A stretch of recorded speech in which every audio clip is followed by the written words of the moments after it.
They were headed for a bad time in France because France used them for years to work cleaning up the mines and just to make life miserable for them. This is described in that book by James Bach called Other Losses. Contrary to what you may have heard, there are no cattle cars in Europe. They don't raise cattle to be shipped to some stockyard somewhere. They have coal cars, like on the track next to us, and a box cars that we were going to be in. I don't think there's probably, most people haven't given a lot of thought of what happened to the German army after the war. They didn't just all of a sudden appear back into Germany. These prisoners that we just saw on the opposite track were headed into France. They could have just as well, by this time, made prison camps in Germany itself to keep them. And what happened to all these men? They were kept as slaves in France for years, some of them. For instance, the soldiers captured, the army captured Stalingrad, over 200,000. Only 5,000 came back eventually. After the war, they were still in France. They kept a lot of them doing repair work. I saw some on the way back from Paris at one time. They had the German soldiers out demining where the fighting had been. Very few Americans saw what I have seen on one of these trips. When I'd drive an officer to Le Havre from Germany, we went on a certain route where the Army supplied fuel for our vehicles. One time, coming back, I decided I'd take a different route coming back from Germany. So out of Paris, I took some highway that headed into Germany, would have headed into Germany, south of where Melsungen was. So, but when I got to the border between Germany and France, there was a check station there, and even though I was in uniform and in the Jeep, the French people there manning this checkpoint wanted to see my passport. Well, I didn't have any passport, and here I am stuck out away from Paris and without gas if I had to make a long trip. And so, but before that, coming back through France, out in these fields, I'd see the German soldiers out looking for mines. So this was, well, in the summer or maybe fall of 45. So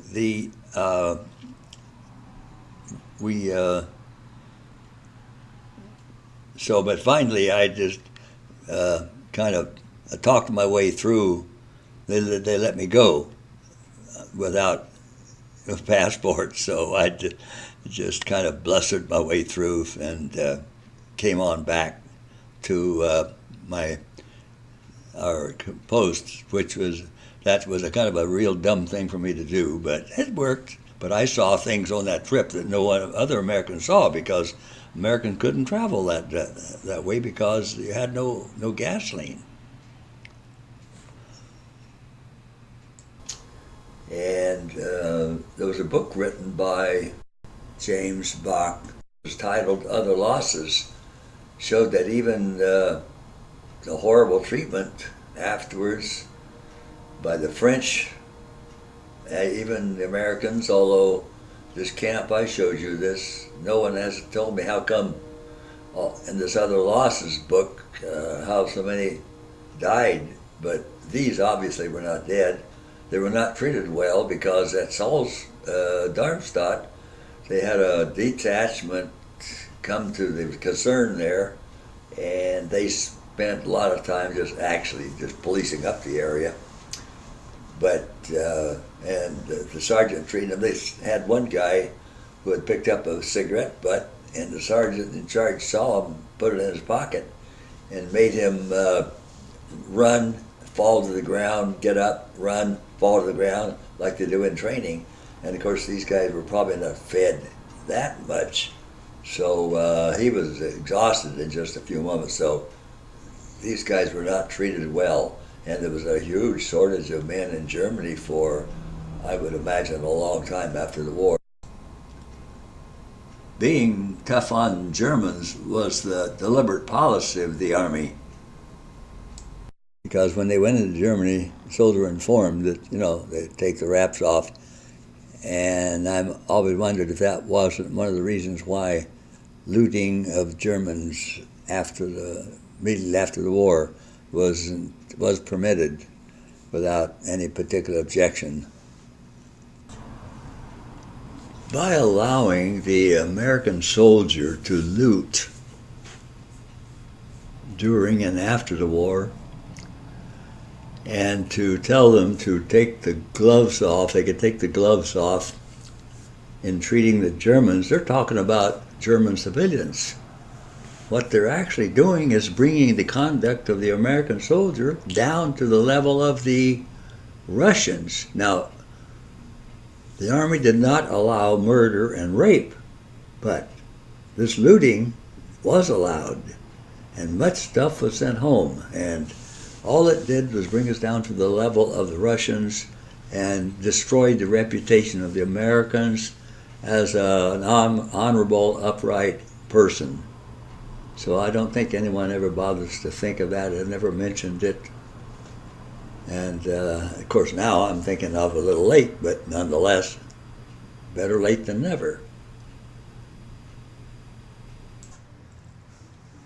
You would think from the bad press that the Nazis got about World War II that wherever the German army went, there would be murder and looting and all kinds of bad reports. But the Germans were such disciplined that there was no looting done by the German personnel, the soldiers. Might have been done by Göring and the bigwigs, but where the German army went, none of that went on. In fact, in France, when Germany conquered France, they would not billet a German soldier in a house where there was a unwed female. So, and when the United States landed at Normandy, within 6 months, there were 500 Americans condemned to death for murder and rape. See Churchill's War by David Irving for the details.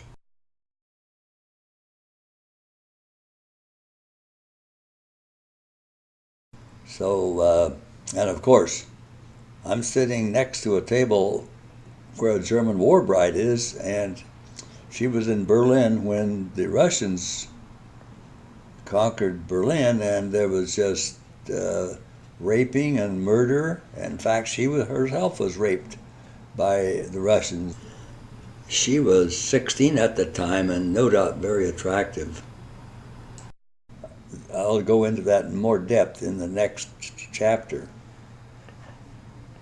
The house that we were in showed no evidence of looting by Germans by bringing things home in the form of souvenirs. Of course, another explanation might have been that Germans didn't provide the soldier a way to get it home. So what was the purpose of looting if you couldn't get it back home? But the German army was too disciplined to permit them to do the undisciplined actions that other armies did. Of course, it was deliberate policy by the Russians to let them or their soldiers rape and murder in return for some of the atrocities that perhaps the army did to them, but that wasn't the individual Russian soldier. That was the policy of the officers and the politicians such as Goring and Hitler. One thing that made the Germans so effective was the discipline. I can't think of one thing right now, but a soldier, if he was found more than a mile behind the line without his rifle, he was shot. They didn't send him to jail, they shot him. On the other hand, the respect between the soldier and the officer was very good because they knew that the officer was working under the same restrictions. Hitler would just soon shoot an officer as a ordinary soldier, so at least they had some respect in that order. You didn't find the officers lording it over like they do in the American army, which resulted in fragging and all that stuff that happened in Vietnam. And eventually, at night, the next night, we arrived in Verviers, Belgium. Going from France into Belgium, we had to change trains, of course, to boxcars. The old 40 and 8 fame of World War I fame. 40 men or 8 horses. Now the roads were very bad in Belgium because of all the fighting there, obviously, plus the attempt by the air forces of U.S. Air Force to destroy the roads before the Germans were run out. They were really bad. Train probably couldn't go over 20 miles an hour, but the last car in the train jumped the tracks for a while, and it got bouncing along there. I don't know how those guys inside managed, but it must have been quite a ride until they stopped and put it back on the track. Verviers was in the area of Saint-Vith and Bastogne, Belgium, where such heavy fighting went on during the Battle of the Bulge. So there was a lot of war damage in that area. There was a division, at least, of Belgians who fought for Germany in this war.